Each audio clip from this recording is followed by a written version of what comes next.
ये throne of steel series का episode 90 है। वैसे पिछले एपिसोड में हमने देखा था कि हाओशन और कायर को मिलाकर टोटल 10 वॉरियर्स ड्रीम पैराडाइज के अंदर जाने को तैयार थे। सबसे पहले उनका टेस्ट लिया जाता है, ये चेक करने के लिए कि वो लोग 7 लेवल से ज्यादा के तो नहीं है। जिसके बाद अब सभी वॉरियर्स और सभी डेमन्स सिलेक्ट हो गए थे। बस अंत में हाओशन को थोड़ी प्रॉब्लम हो रही थी, क्योंकि एलेक्स के दिए हुए उस लॉकेट की पार को लेवल्स में समझना नामुमकिन है। इसी वजह से वो एनर्जी हाओशन की ट्रू स्ट्रेंथ को पता नहीं लगा पा रही थी। पर बाद में हाओशन भी वहाँ सिलेक्ट हो जाता है, क्योंकि वो एनर्जी जो कि उन्हें चेक कर रही थी वही डिस्ट्रॉय हो चुकी थी। अब इस एपिसोड की शुरुआत में हम देखते हैं कि जब हाओशन ड्रीम पैराडाइज के अंदर आया था तो वहाँ पर अचानक से वहाँ की सारी एनर्जी हाओशन की बॉडी में एब्जॉर्ब होने लगी थी। वैसे हाओशन को इसका कारण नहीं पता था, पर लाइट फेयरी बाहर आकर बताती है कि इसका कारण उसकी लाइट एनर्जी है, वो सन ऑफ लाइट है, जिस वजह से ये सारी एनर्जी उसकी बॉडी में अपने आप ही जा रही है, क्योंकि इस जगह को गॉडेस ऑफ नेचर ने बनाया है। लाइट फेयरी की बात सुनकर हाओशन खुश हो जाता है। वैसे तभी उसे याद आता है कि यहाँ आने से पहले इंस्ट्रक्टर ने सभी से कहा था कि इस जगह पर बहुत सारी स्पिरिचुअल फर्नेस है। स्पिरिचुअल फर्नेस वैसे तो बहुत रेयर ट्रेजर है, लेकिन अभी हाओशन के लिए कायर को ढूंढना ज्यादा जरूरी था, इसलिए वो तुरंत ही वहाँ से आगे बढ़ गया था। अभी वो ये बात जानता था कि ड्रीम पैराडाइज के अंदर अलग अलग स्पेस क्रिएटेड है और एक स्पेस से दूसरे स्पेस में ट्रैवल करने के लिए यहाँ कुछ पोर्टल्स का यूज किया जा सकता है। अभी वो ऐसा ही एक पोर्टल ढूंढ रहा था। कुछ देर बाद उसे वो मिल भी जाता है, लेकिन जब वो वहाँ जा रहा था तभी उसके ऊपर एक बड़ा सा एप हमला कर देता है। वैसे हाओशन उसके अटैक से बच गया था। असल में ये एप यहाँ का गार्डियन है, जो कि किसी ट्रेजर को प्रोटेक्ट कर रहा है। अब वो गार्डियन एप हाओशन से मिलकर खुश लग रहा था। ये उतना खतरनाक नहीं दिख रहा था। वैसे इसके पास एक स्पिरिचुअल फर्नेस है, जो कि एक रेयर ट्रेजर है। वैसे जब वो गार्डियन हाओशन के पास लिटिल फेयरी को देखता है तो बहुत शॉक हो जाता है। वो हाओशन से कह रहा था कि तुम तो बहुत लकी हो। साथ ही साथ यहाँ उसने हाओशन के उस होली फर्नेस को भी फील कर लिया था, जिस वजह से वो कहता है कि तुम्हारे पास तो ऑलरेडी एक होली फर्नेस भी है। गार्डियन एप तो इतना ज्यादा खुश हो गया था कि वो ऐसे ही वो स्पिरिचुअल फर्नेस हाओशन को देने वाला था, लेकिन फिर वो अपने इल्यूजन से बाहर आता है और हाओशन से कहने लगता है कि हाओशन को पहले उसका एक टेस्ट पूरा करना होगा, जिसमें हाओशन उसके साथ फाइट करेगा। अगर वो उस गार्डियन एप को हरा देता है तो उसे वो स्पिरिचुअल फर्नेस मिल जाएगी। अब हाओशन को तो वो स्पिरिचुअल फर्नेस अभी नहीं चाहिए थी, उसे तो पहले जल्द से जल्द कायर को ढूंढना था। इस वजह से वो कहता है कि मुझे माफ कीजिए, मुझे बस ये पोर्टल यूज कर लेने दीजिए, क्योंकि मुझे स्पिरिचुअल फर्नेस नहीं चाहिए। लेकिन अब इतना सुनते ही वो गार्डियन शॉक हो गया था और उसे थोड़ा गुस्सा भी आ गया था। इस पर हाओशन कहता है कि मैं बाद में आकर इस ट्रेजर को ले जाऊंगा, लेकिन गार्डियन कहता है कि नहीं, तुम ऐसा नहीं कर सकते। अब हाओशन को तभी इंस्ट्रक्टर की बात याद आती है। उन्होंने कहा था कि यहाँ के गार्डियंस को मनाना बहुत ज्यादा मुश्किल होता है, तुम्हें उन्हें हराना ही पड़ेगा, तभी वो तुम्हारी बात मान सकते हैं। अब हाओशन भी फैसला कर लेता है कि उसे लड़ना होगा। यहाँ गार्डियन एप हाओशन को रूल बताता है, इस लड़ाई के दौरान टाइम लगाया जाएगा। उतने टाइम में हाओशन को गार्डियन एप से लड़कर उसे हराना है। अगर हाओशन उतने टाइम में उसे हरा देता है तो हाओशन को वो स्पिरिचुअल फर्नेस मिल जाएगी और साथ ही फिर गार्डियन एप उसे वो पोर्टल भी यूज करने देगा। हाओशन ने तुरंत ही अपनी होली आर्मर एक्टिवेट कर लिया था। यहाँ गार्डियन बहुत ही ज्यादा एक्साइटेड लग रहा था लड़ने के लिए, इसलिए यहाँ सबसे पहला अटैक भी वही गार्डियन एप करता है। हाओशन उसके अटैक से बच गया था। वैसे अब हाओशन ने भी अपनी तलवार निकाल ली थी और उसने भी हमला करना शुरू कर दिया था, पर वो देखता है कि उसके अटैक उस गार्डियन एप को ज्यादा कुछ डैमेज नहीं पहुंचा रहे। इसका कारण उस गार्डियन एप की बॉडी है, क्योंकि वो बहुत ही ज्यादा हार्ड है और उसे ब्रेक कर पाना हाओशन के लिए बहुत मुश्किल है।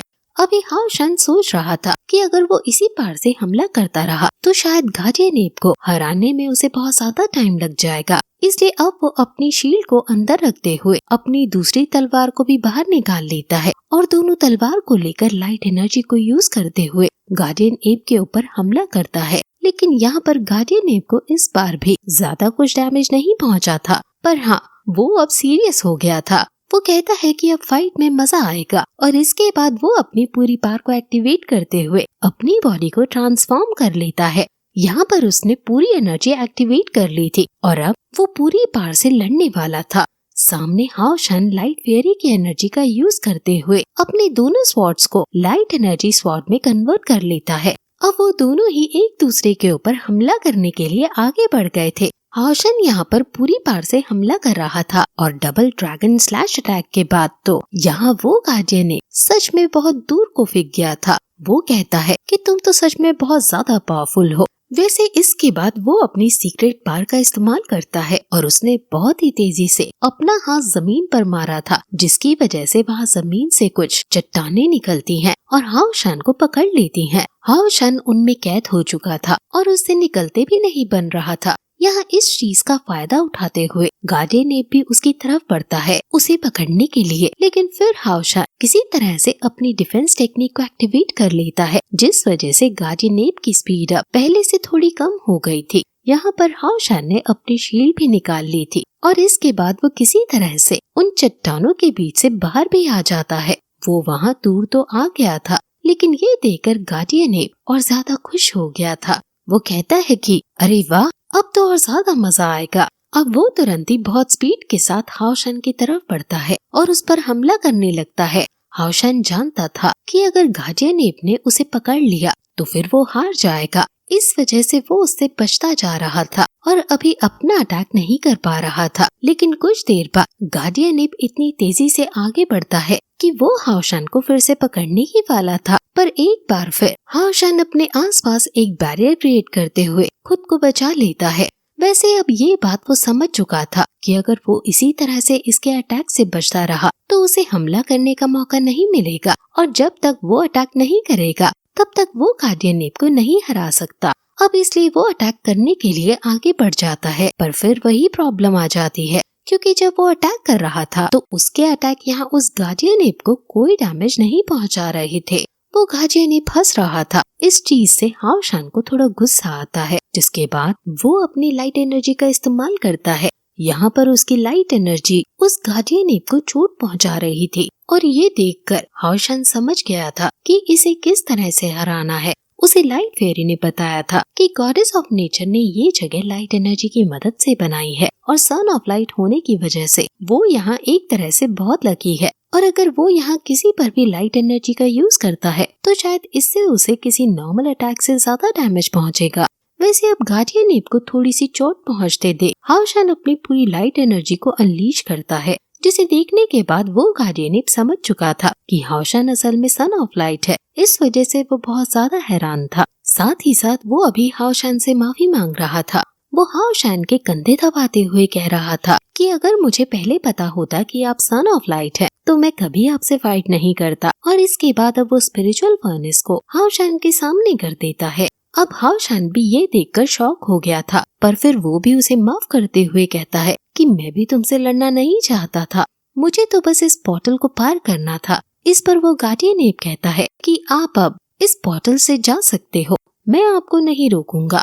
वैसे अब हाओ शन उस स्पिरिचुअल फर्नेस को लेने ही वाला था, लेकिन इतने में ही अचानक से बिजली कड़कती है और सीधा उस गार्डियन एप के ऊपर गिर जाती है, जिस वजह से वो गार्डियन एप वहीं पर मर जाता है। ये देखकर तो हाओ शन बहुत ज्यादा शॉक हो गया था। पहले तो वो अपने आसपास देखता है लेकिन वहाँ कोई नहीं था, पर फिर तभी अचानक से वहाँ पर एक डेमन अपीयर होता है। ये डेमन उन्हीं के साथ यहाँ पर आया था और अभी इसने गार्डियन एप को इसलिए मारा क्योंकि इसे वो स्पिरिचुअल फर्नेस चाहिए थी। अभी यहाँ हाओ शन तो उसे देखकर बहुत गुस्से में लग रहा था क्योंकि गार्डियन एप हाओ शन से इतने अच्छे से बात कर रहा था, लेकिन अभी अभी जो इस डेमन ने किया उस पर हाओ शन को तो गुस्सा आना ही था। वैसे वहाँ पर वो डेमन कहता है कि ये फर्नेस पहले मुझे मिली है इसलिए अब ये मेरी हुई, लेकिन इस पर हाओ शन गुस्सा करते हुए कहता है कि तुम्हें ये फर्नेस चाहिए थी तो तुम मुझसे लड़ सकते थे, पर तुमने उस गार्डियन एप को क्यों मारा। इतना कहते हुए हाओ शन ने उसकी तरफ हमला कर दिया था, लेकिन यहाँ इस डेमन के पास थंडर एनर्जी की पावर है,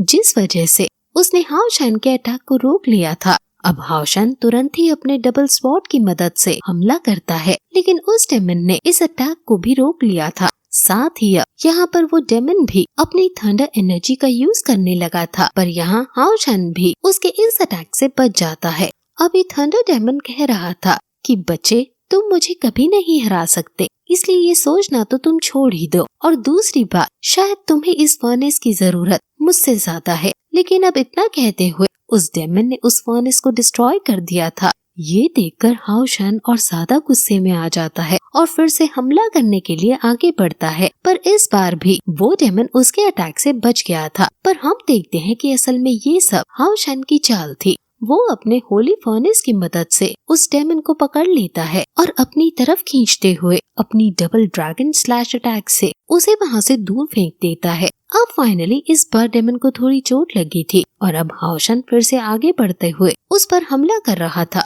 वो डेमन बहुत तेजी से दूर फेंका जाता है और आखिर में नीचे गिर जाता है। हाओ शन को लगा था कि शायद अब वो डेमन हार गया होगा, लेकिन अचानक से वो डेमन फिर से हवा में आ जाता है और बहुत तेज हंसने लगता है। वो कह रहा था कि तुमने तो बहुत बड़ी गलती कर ली, मुझे लगा नहीं था कि तुम्हारे लिए मुझे इतनी पावर का यूज करना होगा। और उसका इतना कहने के बाद उसे देखकर ऐसा लग रहा था जैसे वो धीरे धीरे और ज्यादा ताकतवर होता जा रहा है। वैसे इसके बाद अब वो हाओ शन पर हमला करता है, जिसे रोकने के लिए हाओ शन भी सही टाइम पर अपने डिफेंस टेक्निक से उसके अटैक को रोकने की कोशिश करता है। पर इस बार हाओ शन की ये टेक्निक किसी काम नहीं आती और डिस्ट्रॉय हो जाती है।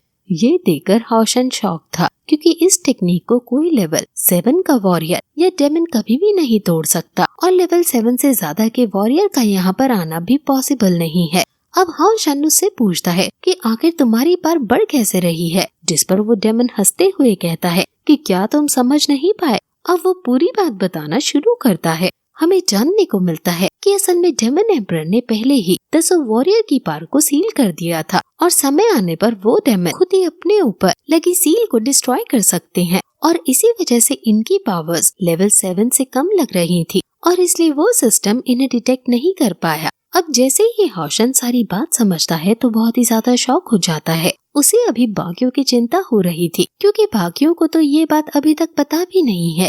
यहाँ हाओ शन कहता है कि ये तो तुम चीटिंग कर रहे हो, रूल में ऐसा करने को मना किया था। मगर इस पर वो डेमन कहने लगता है कि कैसे रूल्स, यहाँ पर हमारी फाइट होने वाली है, उसके बाद तुम जिंदा भी नहीं बचोगे, फिर तुम ही बताओ ये रूल्स आखिर है किस काम के। अब इतना कहते हुए वो अपनी पूरी थंडर एनर्जी को एक साथ हाओ शन के ऊपर करने वाला था। हाओ शन उसके अटैक को रोकने के लिए अपनी तलवार आगे करता है, पर तभी अचानक से हाओ शन के आगे एक और बैरियर क्रिएट हो जाता है, जो कि उस थंडर एनर्जी को अपने आप ही रोक लेता है। हाओ शन भी ये देखकर शॉक था और साथ ही सामने वो डेमन भी शॉक था।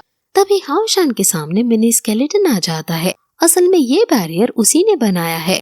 वो हाओ शन से कहता है कि जब ये रूल नहीं मान रहा तो तुम रूल्स को फॉलो क्यों कर रहे हो। और इसके बाद वो हाओ शन को कुछ याद दिलाता है। यहाँ वो डेमन मिनी स्केलेटन को देखकर हाओ शन से कहता है कि अरे अब तो मुझे 2 लोगों से लड़ना पड़ेगा, कहीं मैं हार ना जाऊं। यहाँ हाओ शन उसकी बात सुनकर तुरंत अपने लॉकेट को एक्टिवेट करते हुए उसके अंदर से, मतलब टावर ऑफ इटर्निटी के अंदर से, अपने सभी दोस्तों को बाहर बुला लेता है। अब ये देखकर वो डेमन सच में बहुत ज्यादा हैरान हो गया था। वो हाओ शन से कहता है कि असली चीटिंग तो इसे कहते हैं। लेकिन अब यहाँ हाओ शन और उसके दोस्तों ने तुरंत ही उस डेमन के ऊपर हमला कर दिया था, मगर उनके आगे बढ़ते ही ये पार्ट यहीं खत्म हो जाता है।